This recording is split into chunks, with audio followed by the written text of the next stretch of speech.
Kembali di Sapa Indonesia Malam bersama saya Friska Clarissa.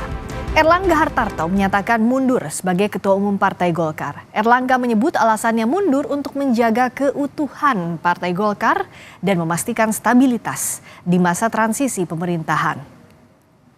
Maka dengan mengucapkan Bismillahirrohmanirrohim serta atas petunjuk Tuhan Yang Maha Besar, maka dengan ini saya menyatakan pengunduran diri sebagai Ketua Umum DPP Partai Golkar.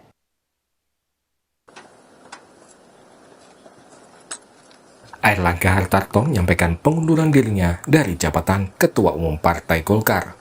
Erlangga menyebut alasannya mundur untuk menjaga keutuhan partai dan memastikan stabilitas di masa transisi pemerintahan. Saya Erlangga Hartarto, setelah mempertimbangkan dan untuk menjaga keutuhan Partai Golkar dalam rangka memastikan stabilitas transisi pemerintahan yang akan terjadi dalam waktu dekat, maka dengan mengucapkan Bismillahirrohmanirrohim serta atas petunjuk Tuhan Yang Maha Besar, maka dengan ini saya menyatakan pengunduran diri sebagai Ketua Umum DPP Partai Golkar. Dalam pernyataan pengunduran dirinya, Erlangga juga menyinggung soal kontribusi Golkar di pemilu 2024 lalu. Dalam Pilpres yang lalu, kita berhasil memberikan kontribusi besar dalam kemenangan pasangan Bapak Prabowo Subianto dan Mas Gibran Rakabuming Raka. Mereka akan melanjutkan kepemimpinan negara sebagai presiden dan wakil presiden periode 2024-2029. Wacana agar Erlangga mundur sempat mengemuka pada pertengahan akhir tahun lalu.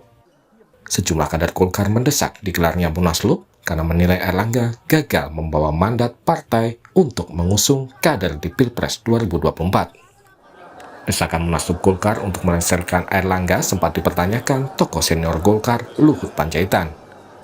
Luhut menilai Erlangga cukup berprestasi selama memimpin Golkar. Apa yang salah dengan Ketua Umum Golkar, Saudara Erlangga? Saya di kabinet sama-sama dengan dia, dan dia melaksanakan tugas yang baik, dan menurut saya Golkar dalam pemimpinan dia itu juga mencapai prestasi yang cukup baik. Pengamat politik menilai Erlangga yang mendadak mundur dari Ketua Umum Golkar memunculkan banyak spekulasi. Tidak salah juga spekulasi, ada orang ditempatkan dari atas tiba-tiba jadi ketua umum, dengan mudahnya juga dia dicabut. Siapa? Ya paling mungkin adalah pihak yang juga menempatkan sosok beliau gitu. Itu logikanya seperti itu. Dan itu yang menurut saya akan terjawab dengan waktu. Siapa yang paling berkepentingan kan sudah terdengar lah, Mas Ibrahim. Bung Ridwan tadi udah mengatakan, pers juga tahu, masyarakat juga sudah tahu. Nama yang akan muncul, siapa yang akan menjadi PLT.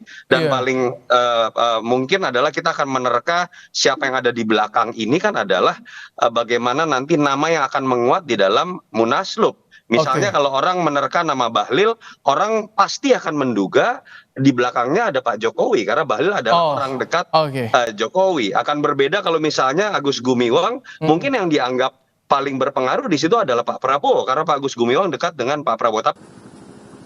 Wakil Ketua Umum Partai Golkar Ahmad Doli Kurnia menegaskan, Erlangga memilih untuk fokus sebagai Menko Perekonomian dan mengawal transisi pemerintahan baru.